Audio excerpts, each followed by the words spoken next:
What's up, y'all, and welcome back to Found Bytes, a game review series. My name is Brian, and I'll be your host. If you don't know about us, we're all about finding and testing out small, high-quality video games. This is a podcast that aims to respect your time and money as a gamer and a consumer by sifting through storefronts and sales to find those gems that may be worth your precious resources. But enough about the show. Let's get into our next game.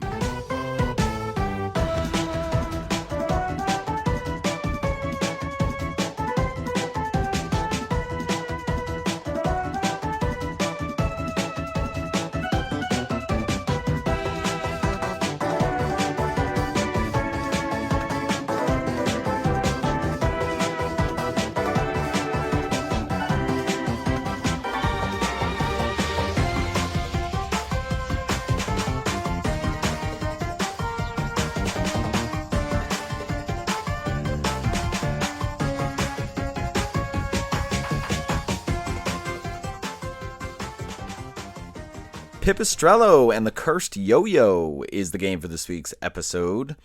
Pipistrello and the Cursed Yoyo is a top-down platform adventure game developed by Pocket Trap, and it was released in 2025, so fairly recently. And the game is available on PC, PS4, PS5, Switch, Xbox One, Series X and S, so pretty much everywhere, although I don't see a Mac port for it.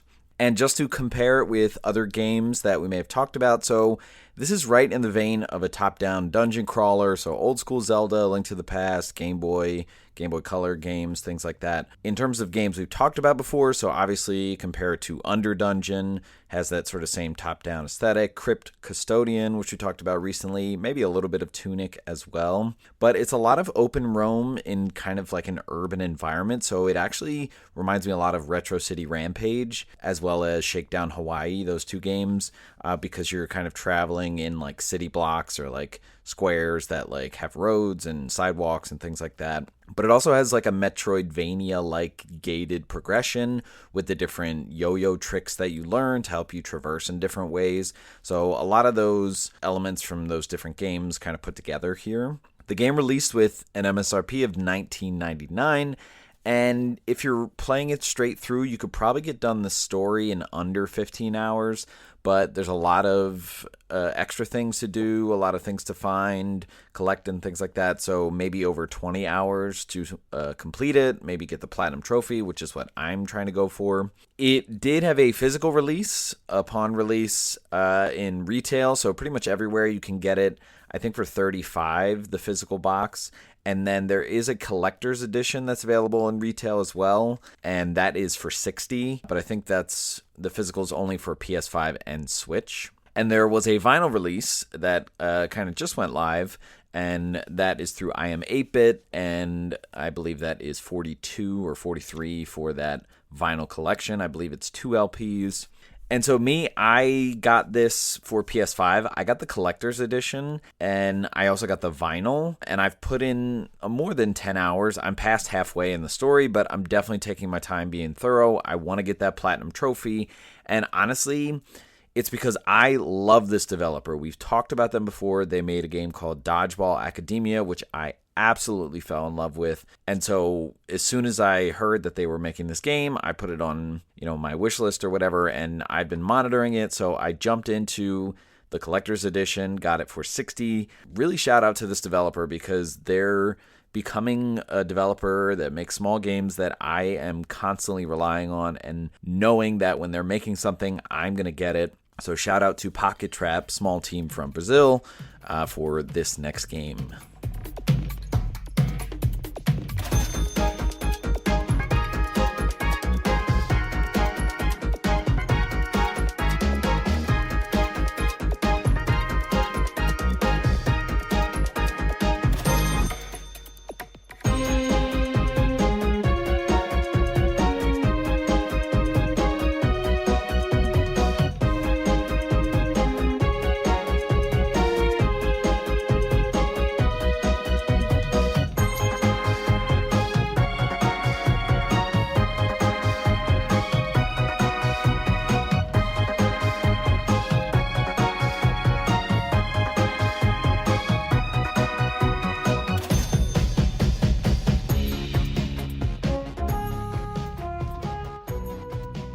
let's talk gameplay for Pipistrello and the Cursed Yoyo. So this is a top-down platform adventure, so let's go through just some of the basics. So you can move in any direction. You only move at one speed. It's pretty fast. It's not like cumbersome, but there's no need for a run button. You can kind of move diagonally, but you really want to think of the world as like squares or spaces, because that's how a lot of things are going to function and how you're going to be able to solve a lot of like puzzles or can I do this platforming wise. You can jump. And you can move and jump at the same time, and it's very fluid, and you can kind of move in the air also as you're jumping. It is very smooth, like you can just move diagonally while you jump. And you can jump in quick succession, and this honestly becomes a little bit of like a habit that I do as I'm progressing, just trying to walk from point A to point B. I tend to jump a lot, mainly because the sound effects are so satisfying. But you'll also be using the jump to open floor doors, so you'll be going in sewers and hideouts that are underground. So it's an interesting mechanic because you'll stand over a door or like a sewer grate, and when you jump, the opening pops off, and if you just walk into it or just land into the hole, you'll go down. And then, of course, you're going to be throwing out your yo-yo attached to a string, and you can throw it out in any cardinal direction, up, down, left, or right. And I believe it goes out like 4 spaces, and you can use this to attack enemies. You can use this to grab things, so if you happen to touch currency with it, it'll just automatically collect it. But sometimes you'll need to grab things that you're holding, like a key or block or something like that, and it'll, wherever the yo-yo hits, it'll kind of grab it and then pull it back to you. And what's also interesting is as you throw out the yo-yo attached to the string, if it hits something, like it'll just come back to you. But if it hits an angled block, and you'll see these a lot, whether it's like placed in the middle of the screen or it's the edge of the screen where there's like an angle, and it's just blocks that are angled at 45 degrees, what happens is if your yo-yo hits it, it'll kind of bounce off of it and then move 90 degrees in whatever other direction the angle is pointing at. And these are constantly going to be lined up in sequence so that when you shoot your yo-yo out, it can kind of like worm back and forth out of a hole and then actually go out pretty far.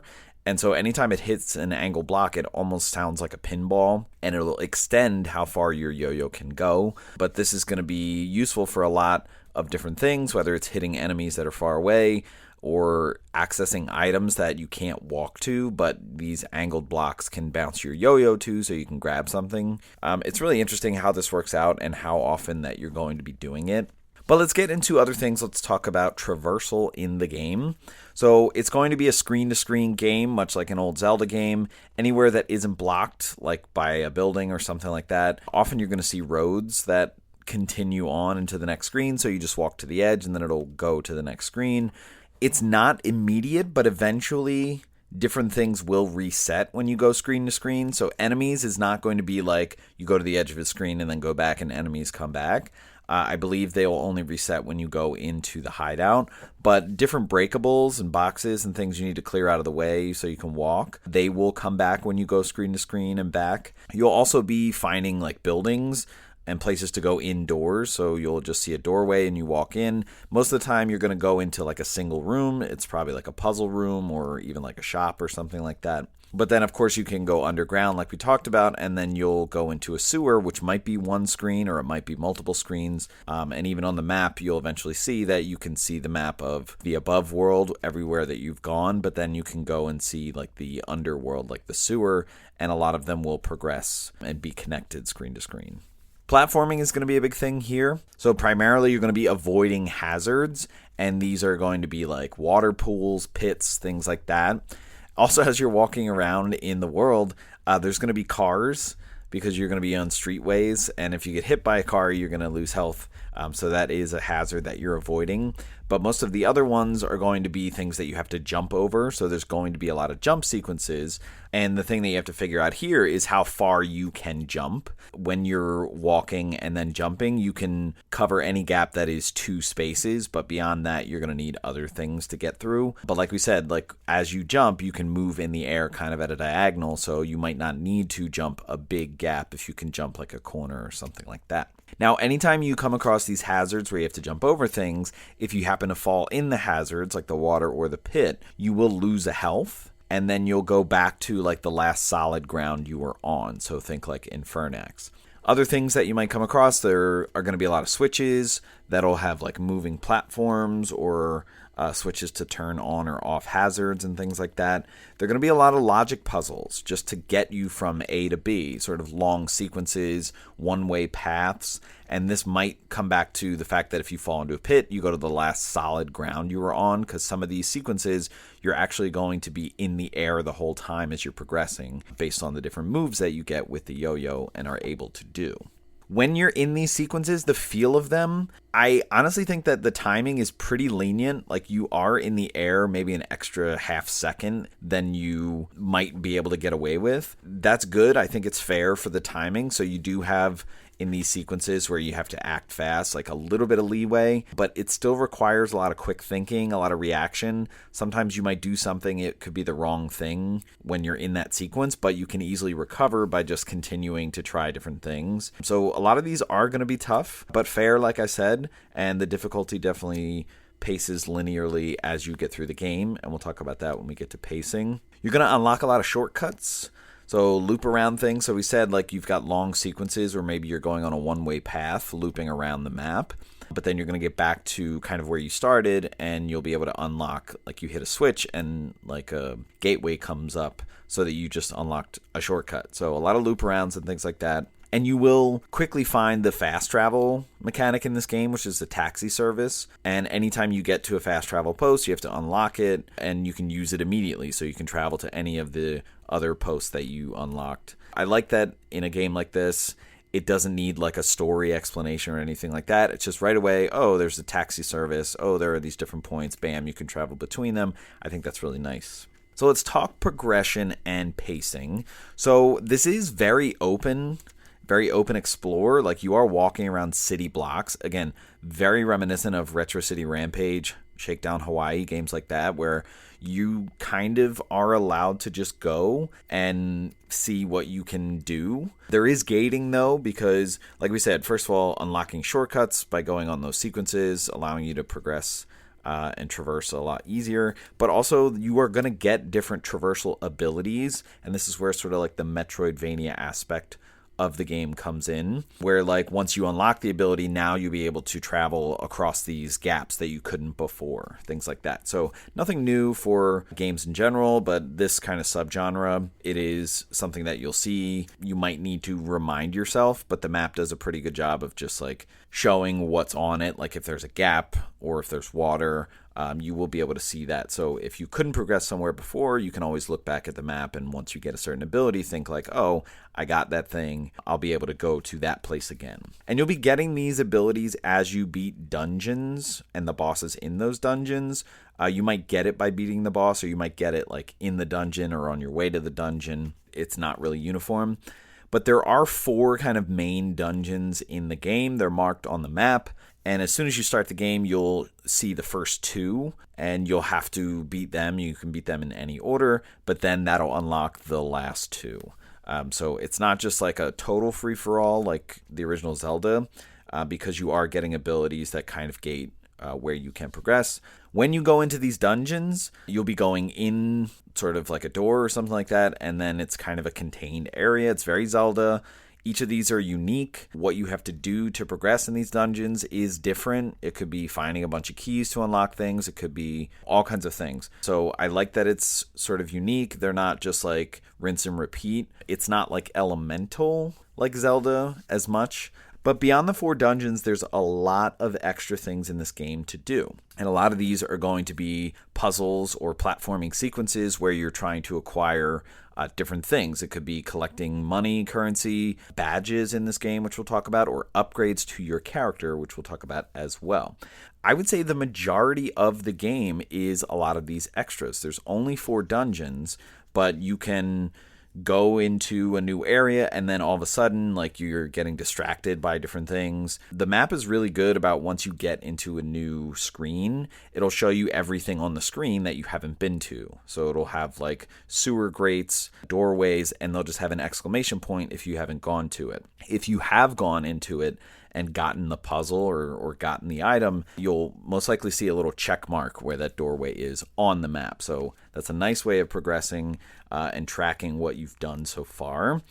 But what I just like about the game is it's kind of this natural padding of options, these extra things to do. I mean, there's only 4 dungeons, and you might think, well, you could easily beat those 4 and just get through the game. But I find that I was constantly sucked into just like doing whatever was around me, or if I got on a new screen, I would say like, oh, there's a sewer here that connects to an older thing that I was trying to do that I didn't finish. Maybe I'll try to go in here and explore. So I found that like the extras and the exploration that you're doing was really the main focus of what I wanted to do, which is interesting because when you get in the dungeons are actually really good. So there's something about the synergy there of just like, hey, you don't have to do all these things, but you're going to be tempted to, because just as you're traversing through the area, kind of roaming the city, going down this way, you're just going to want to see where this path leads. And it could lead to just a place with a lot of money that you're going to use to buy things. It could lead to a heart upgrade or a badge point upgrade or something like that. It's not often that a game has a lot of extras that become like really something fun to do. I guess I just appreciate that this game has all these extra things to do, and it doesn't feel like it's ancillary or like a tangent. It's just part of what you're doing as you're moving around in the game, and it's also helping you kind of hone your platforming skills or your puzzle logic, because a lot of these puzzles will get a little tough.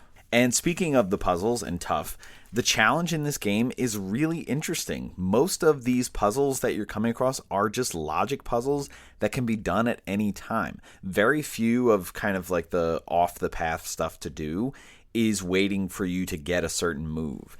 And it's interesting because you might encounter something pretty early on and think like, oh, I don't know how to solve this. I can't do this.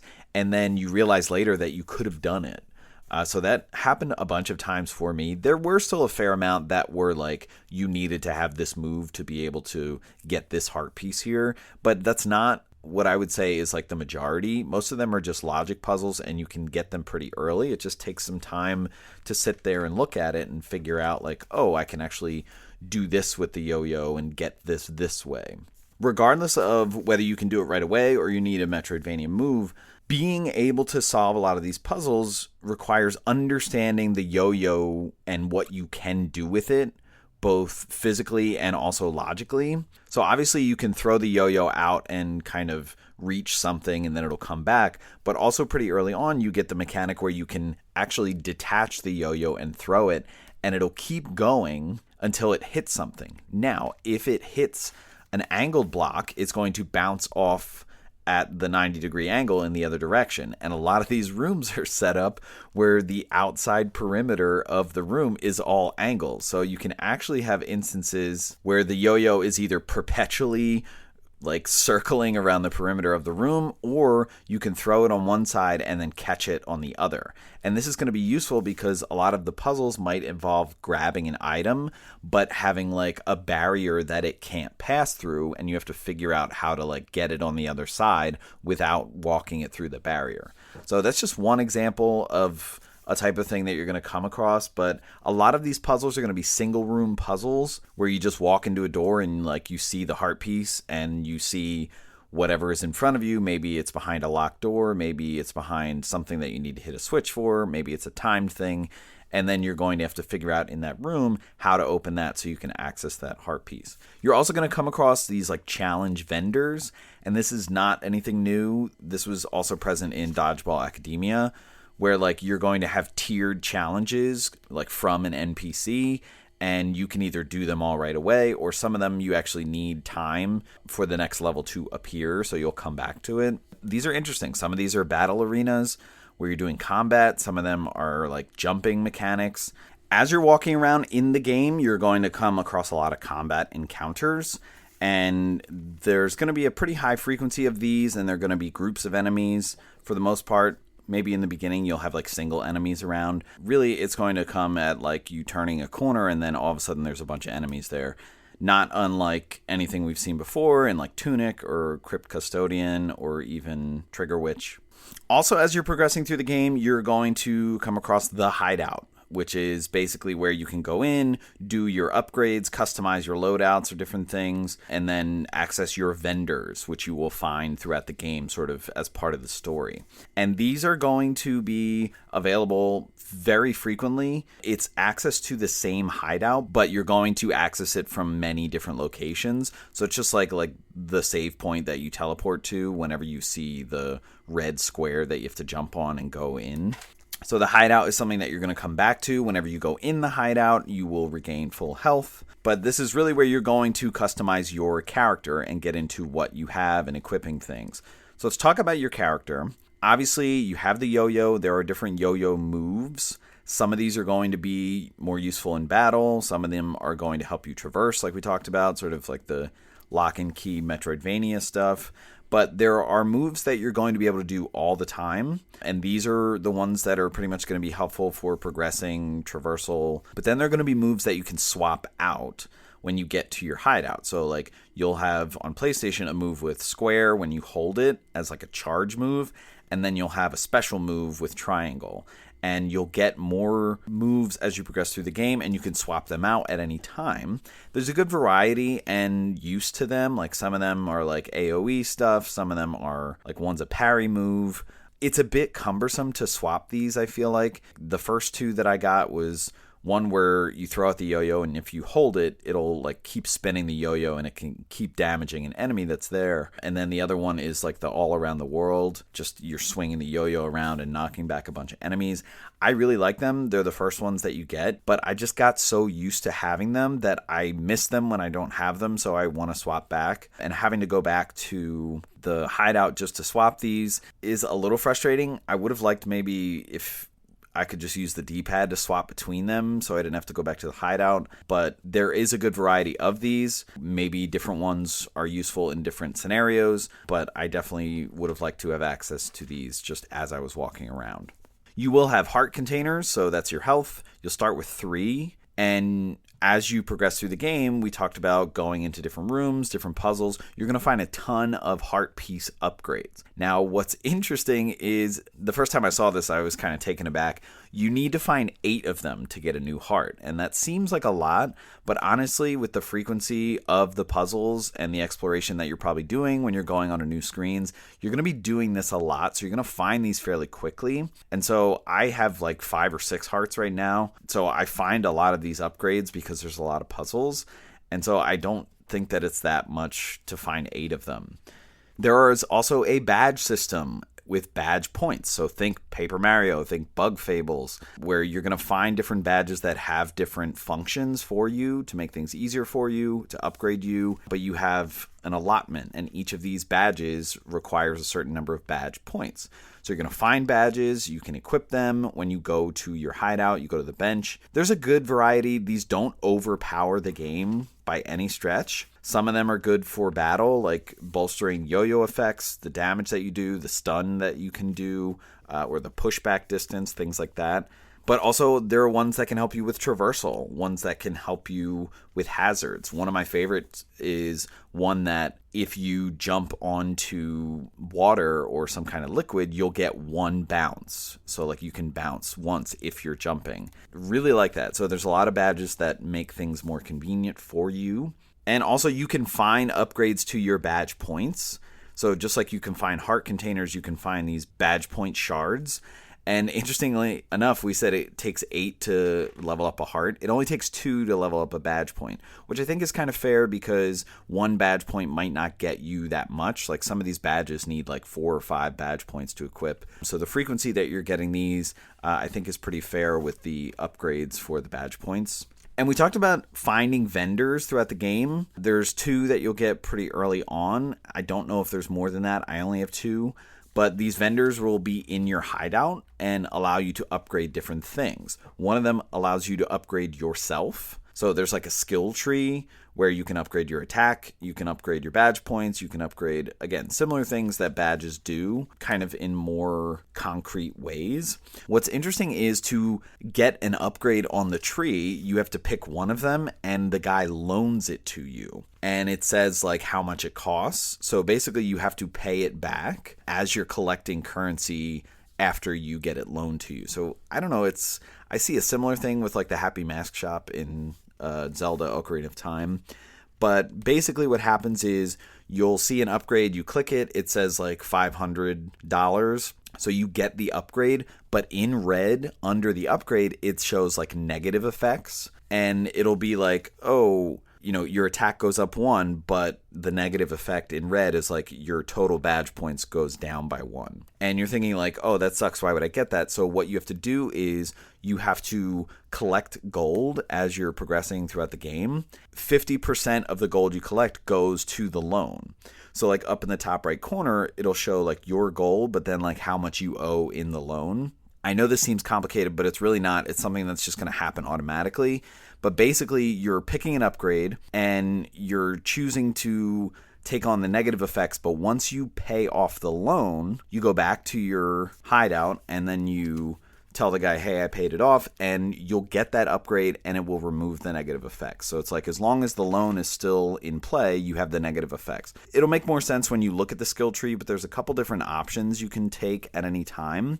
And basically you're picking and choosing between what upgrades you want, but also like what negative effects you don't want right now. And then the other vendor will be for refining badges. You might find badges as you go out in the world and find puzzles.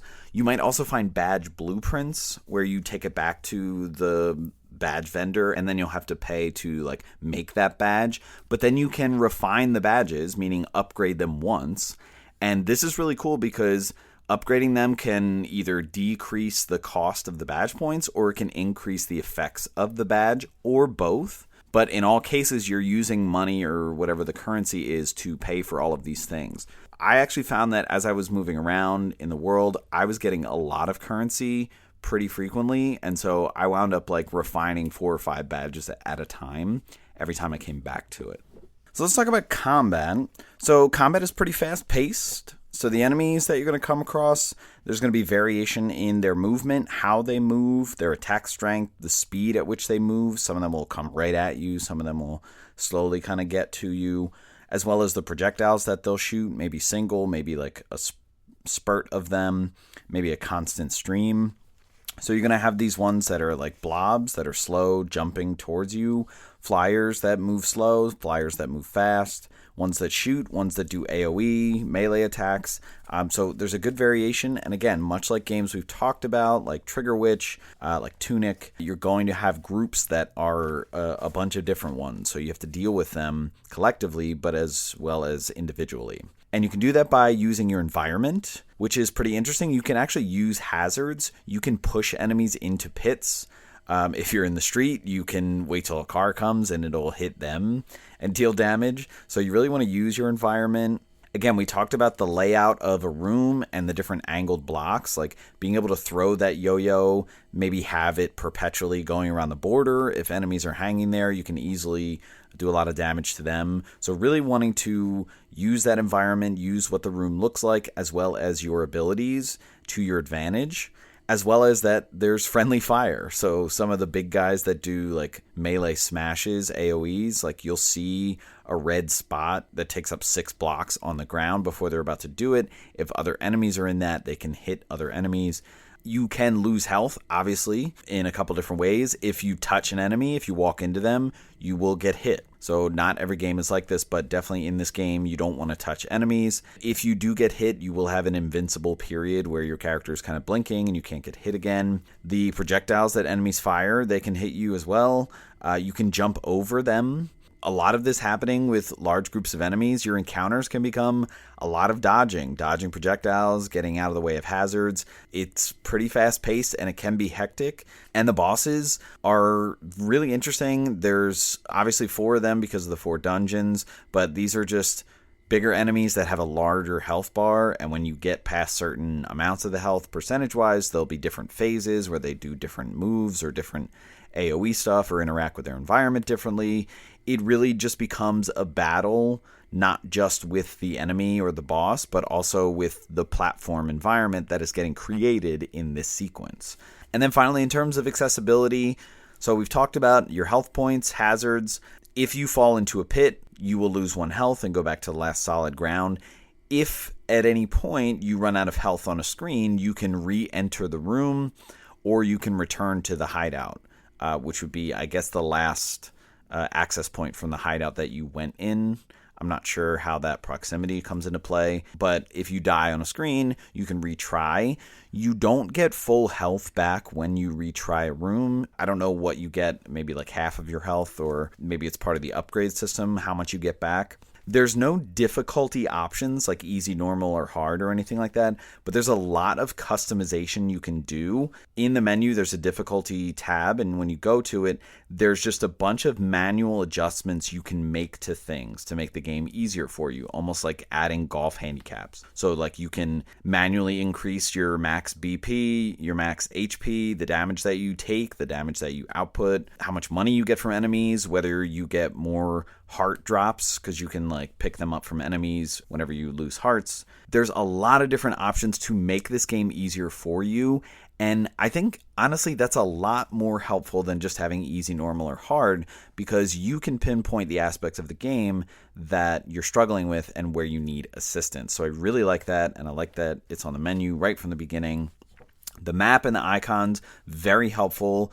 The different icons telling you, the travel points or where there's a save point, like you can always find it and you get used to what things look like. There are some small quests that you're doing when you talk to some NPCs. They might be like, oh, go buy from the burger stand or the hot dog stand or the popcorn stand or whatever and bring it back to me. That can sometimes be confusing because there's no quest log, but there is some kind of like a burger icon that shows up where that NPC is, but it can be a little tough if you don't remember. There is a time log in the menu that tracks what you did and how long it took you. Like it just goes through, I guess, like the main points of the game of progression and says like at what time you went to do it. So I think this is helpful if you ever get lost in the game. I don't know how you would, because you can just look at the map and it tells you sort of where the dungeons are. But I like that this is here kind of tracking your game. There's also a stats menu that shows you so much information about your play. So your play time, and then it splits it up into playtime with menus, playtime without menus. I've been on the menus a lot. I've let the game sit on the menus for a lot. And so with menus, I'm at like 17 hours. Without menus, I'm at like 11. So that just shows you that a lot of games, if you leave them sitting, like they're not properly tracking the time that you take. So it's interesting. It tells you the percent completion, how many times you've used certain moves, killed certain enemies. Like there's a ton of data in here, very detailed, very nerdy if you're into your playtime stats and stuff like that. So I'm glad that that's there. And you can save and quit anytime. And it'll say like it's saving, you won't lose progress. I will say if you do something on a screen, I would go to a new screen just to make sure it registers. Because one time like I unlocked a switch on a screen and then I quit the game and then I came back and it came back to like when I first entered that screen. So it didn't save that I hit the switch. So I think just making sure that you go to a new screen or a new area just to make sure that everything has registered in that last area before you leave.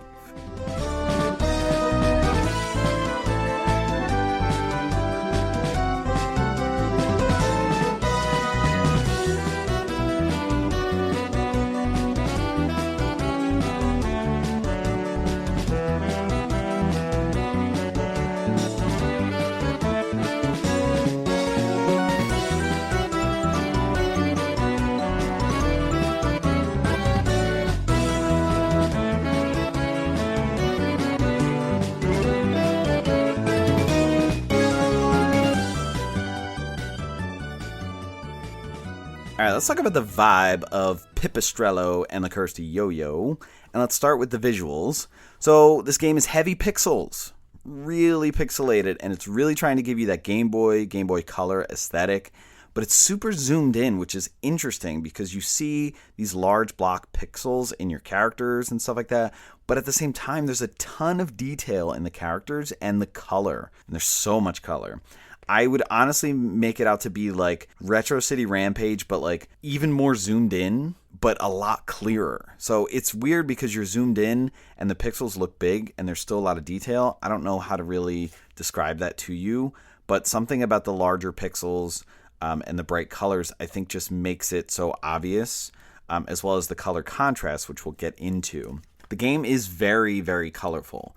And what makes things stand out is the contrast in like the basic background. So we're talking about you being in a city, in an urban environment. Like there's the road, which is kind of dark, and then the sidewalk, which is white. And so that contrast with all of the other things around you, like the bushes, the cars, the bike racks on the sidewalk, the trash cans, the buildings, and all of these things added in are the color explosion. So things are super green, super blue. With the buildings, it almost reminds me of like Monopoly on SNES, or I guess also Genesis, where like as you're driving through, like if you're the car piece, like if there's a hotel, like how bright they are. Just a color explosion in so many areas, as well as just what things do, like the water that you might come across, like pools of water that takes up different blocks or spaces on the road. It's like the water's like, you know, you see the waves in it, like it's just gyrating, like the edges of it. The detail in the characters and the color contrast, I just can't say it enough.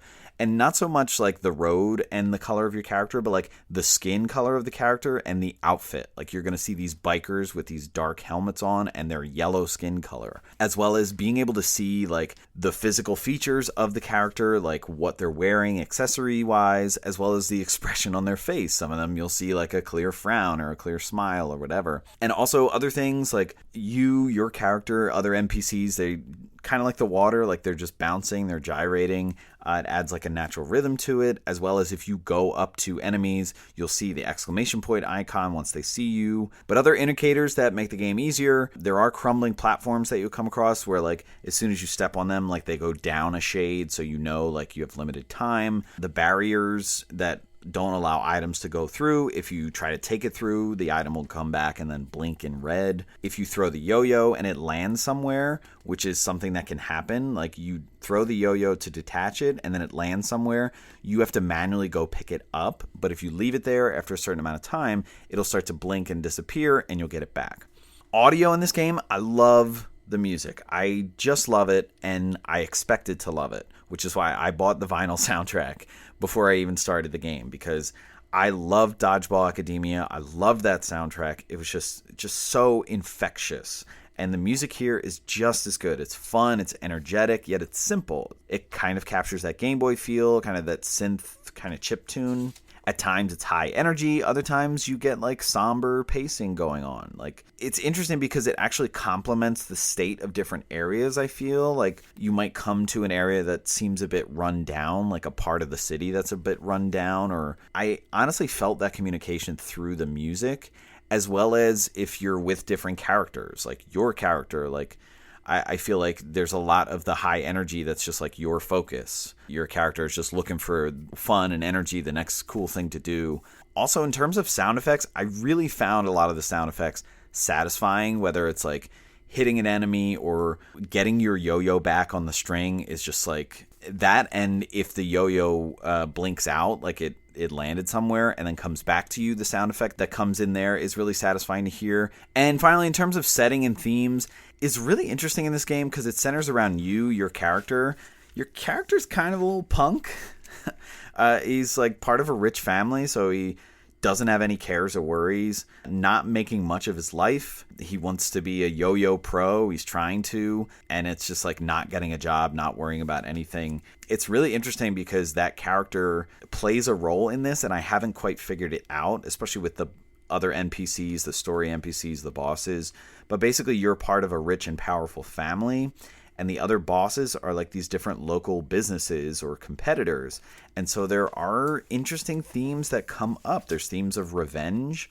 There's a lot of commentary on like economics and power, sort of like tragedy of the commons. There's a ton about environmental concerns and pollution, and just like what comes in mind with that, with political perspectives or ideologies, like how should power be distributed, and the powers of industry and monopolizing and collusion and corruption. There really are questions of like who's the bad guy in this game, I feel.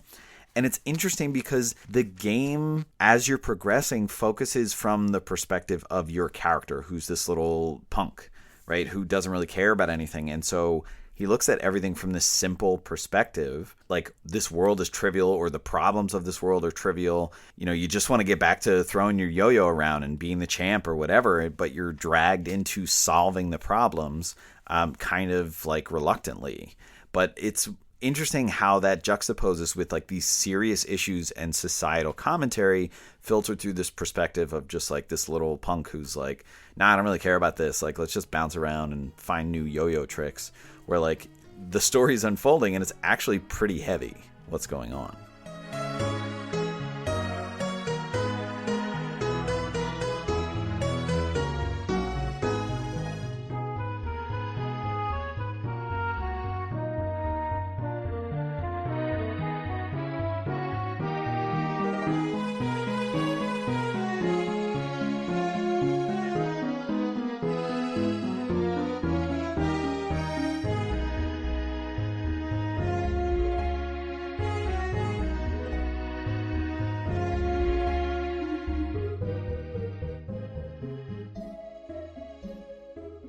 All right, let's wrap up the conversation about Pipistrello and the Cursed Yo-Yo.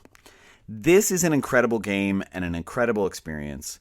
I love this developer. They just feed me what I want. So in this game, you've got open, free roam, very similar to Retro City Rampage, which is walking around, doing what you want, finding challenging puzzles and platforming puzzles that really just test the limits, collecting things, upgrading, customizing your character, finding different badges, upgrading your badge points, all kinds of things like that. I am going to 100% this game. I'm going to get the Platinum Trophy. I just feel it. I love the way that they make games, as well as the Paper Mario inspiration, which is a game that I absolutely love. Going forward, anytime they make a game, I'm there first day. Similar to Dodgeball Academia, there's something unique about this game, the concept, the great execution of it.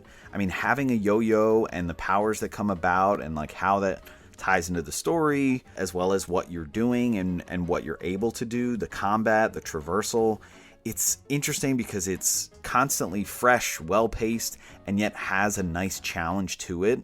I also like that there's a lot of possibilities when you're solving puzzles. I found that there were many times like multiple ways to get through something, to traverse something. I just like that it tested the logic and using these different mechanics. Honestly, a similar feel to Animal Well, where it's like you could solve things different ways. You could solve it now, you could solve it later when it's easier for you. Oh, I didn't even realize I could do this with that thing. Really sparks the intuition in a gamer like myself. In terms of value, I think $20 for an MSRP is just perfect. I think Dodgeball Academia was the same. I mean, there's just so much value here. This team makes great games with incredible value that's still digestible. I mean, you can get a Platinum Trophy in 20, 25 hours and really enjoy your time.